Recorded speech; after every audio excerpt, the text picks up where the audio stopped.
Hey guys, it's RodimusPrimal. I'm back with another video, and today I'm going to give you guys my review for Cobra Kai Season 3.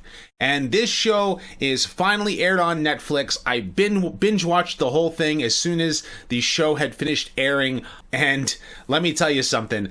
I am so excited to talk about this, especially considering all the things that happened last year and as we move on to 2021. So with that, sit back, relax, make sure you subscribe to the channel. Let's wax on and wax off.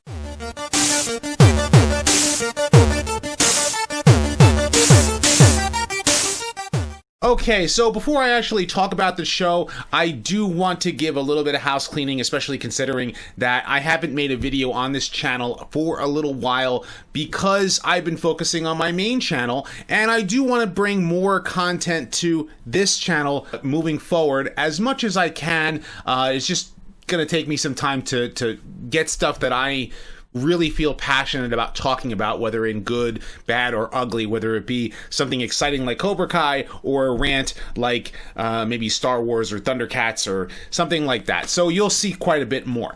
Anyway, so what is Cobra Kai? It is a TV show that is based in the Karate Kid universe. The Karate Kid films that had come out in the 80s was very special to a lot of people who grew up during that era. And now we get to see a continuation. So they made the first two seasons.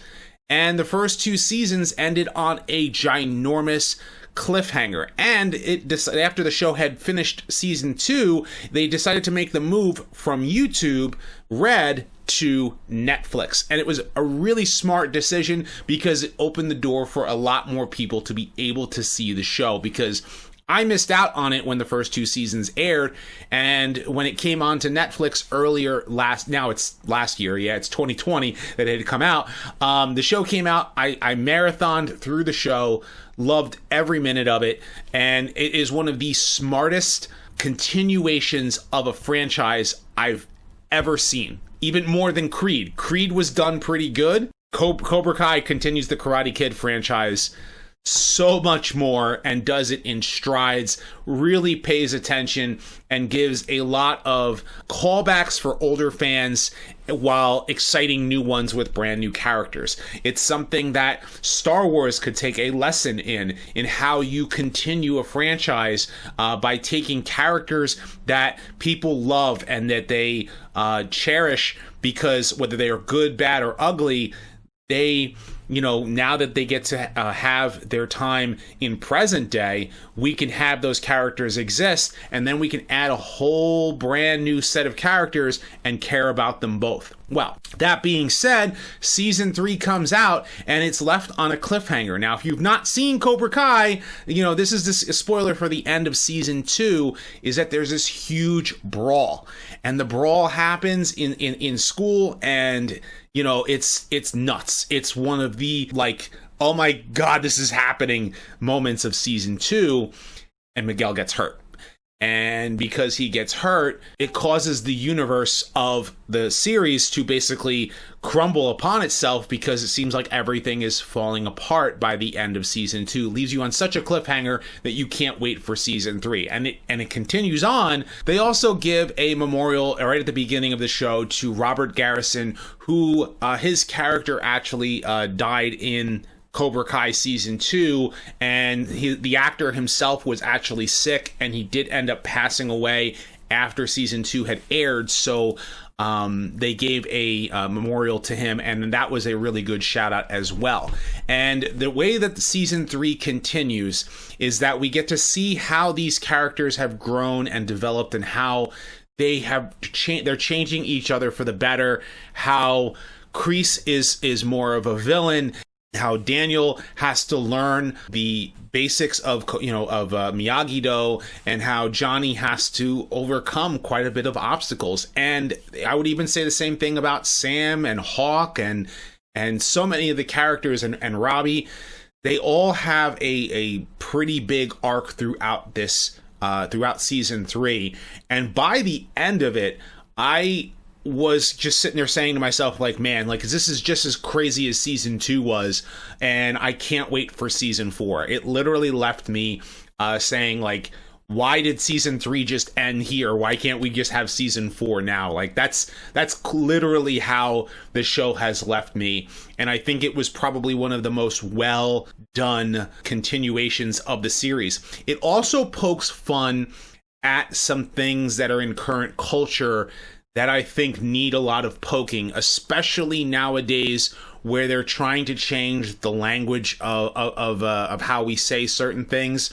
And in a way, it goes to show you how to make fun of it, because it really is stupid to try and change the language in this direction. That's just a small little tidbit that you'll understand when you watch the show and why it was done so smart. But at the end of it, again, I want to say, season 3 of Cobra Kai was fantastic. And now I want to dive into the spoilers, because boy, oh boy, is there a lot to talk about. Well, Miguel wakes up and he's still hurt, and you know, it's the fight for him to wake up from that coma of him falling, and the fact that his legs might not recover, and Johnny has to reel in the problems of that. He ends up getting into fights. He ends up getting into, getting drunk a lot more. And you see Daniel, he has the car dealership that's falling apart, and there's just so many things that are happening. Their world is falling apart at the seams.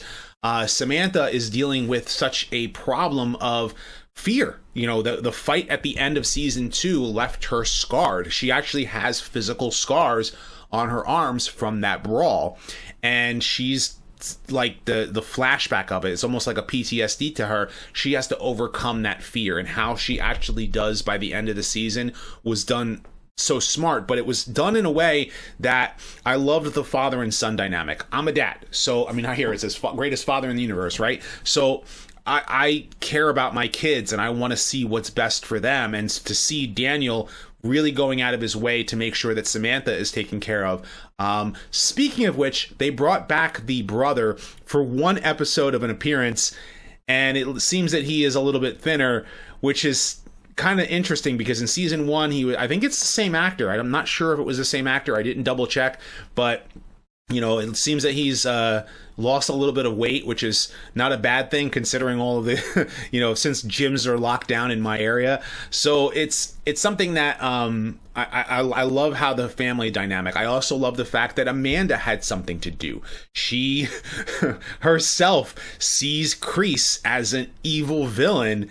And boy, is he an evil villain. He is an evil villain for everybody. The things that he does to push all of the other characters' buttons gets in such a way that, like, I just want to uppercut him.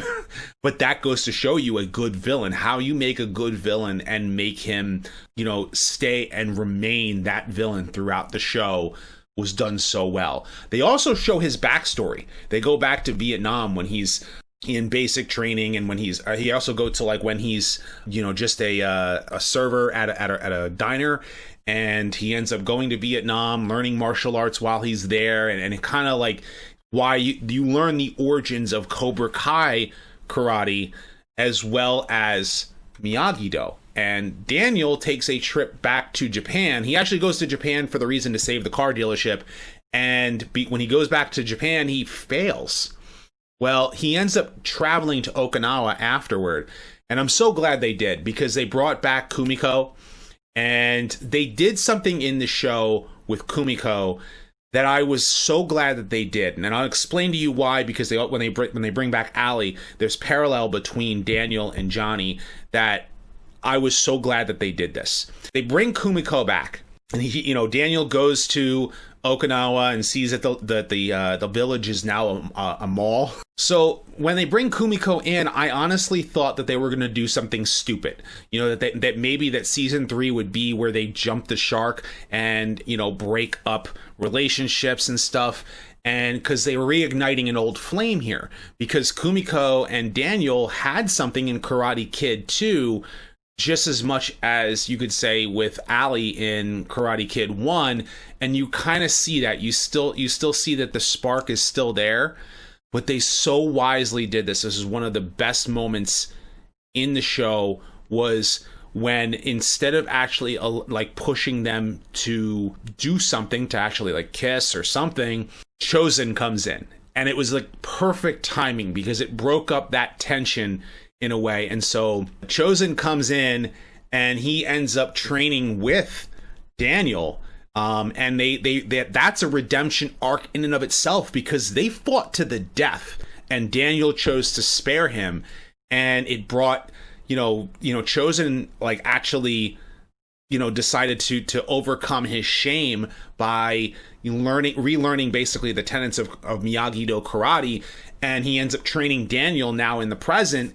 And it was done so well. Like, I was so glad that there was that redemption, that same redemption for Chosen.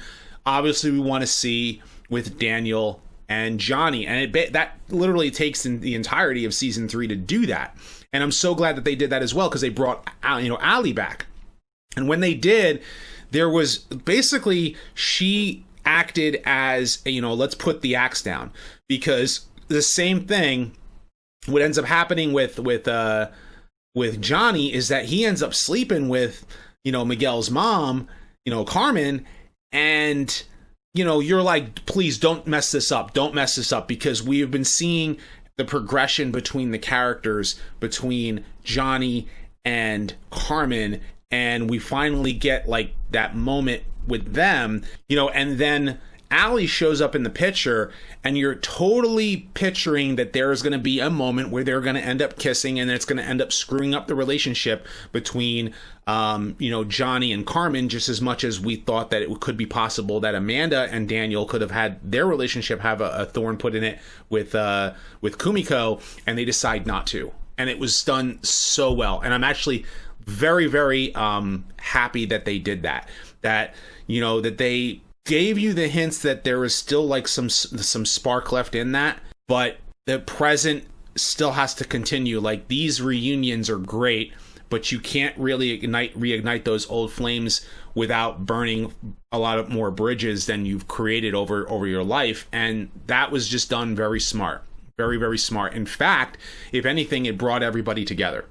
It actually helped unify the cause, because Kreese is the main villain. He's the guy who has pushed Hawk to be so violent, and Hawk eventually overcomes that by the end of season 3. Like, we start to see some chinks in his armor, because he's literally going off the deep end, and he's seeing that like Kreese is even bringing in the bully from the first season, bringing him and his friends into Cobra Kai, because they end up dropping some numbers, and that bully ends up coming in. So Hawk has to overcome that as well. Miguel ends up walking again, and then we end up learning that like Tori, all of the struggles that she's going through and how much she despises Sam. To a lot of people, they look at Sam like she is actually the villain. She's like trying to lead everybody, because Daniel's trying to save his car dealership, trying to save his home. There is that whole dynamic with that, but Sam is also trying to unite everyone. And the way it ends up at the end of the day, like, Sam ends up overcoming and becoming the hero that she needs to be, and Tori ends up over the course of the season to become the villain that she really is. And at the same time, we also see Robbie, he with the struggles that he goes through, so he ended up kicking Miguel off the balcony. And to be quite honest with you, I thought that Robbie might actually like turn against Kreese by the end of season 3, but instead he does a turn that I did not expect. I did not expect Robbie to not only follow Kreese's advice, but to end up joining him even by the end of season 3. I did not expect that. I really honestly expected Robbie to see the error in Kreese's way just as much as Johnny has. And, Johnny is going to have to try and do something in order to get Robbie to see past that. But the way that Robbie sees it is that both Daniel and Johnny kind of portrayed him. So he's looking at the world like, screw you both, And I totally understand that. I also like the growth that Miguel has this season, because in season 2, I almost feel like Miguel was pushed to the side so that other characters can shine. And here Miguel actually brings everybody back together again. He's such a good character. I love his character. I love the the dynamic that he brings to everybody. Like he brings out the best in everyone, because he is the one that is like the linchpin in Johnny, in Carmen, in Daniel. And I even loved the fact that like that Miguel and Daniel even had a moment, because now that Miguel and Sam are kind of back together, you know, and Ralph Macchio, if you don't already know this, is a big car buff. And it's something that I'm actually like, I end up screwing up sometimes, like recognizing what car is what. But the original car from the first Karate Kid film, the yellow car, is what you've seen throughout the Cobra Kai show. And Miguel actually gets to see that car, and we get to see the importance of it.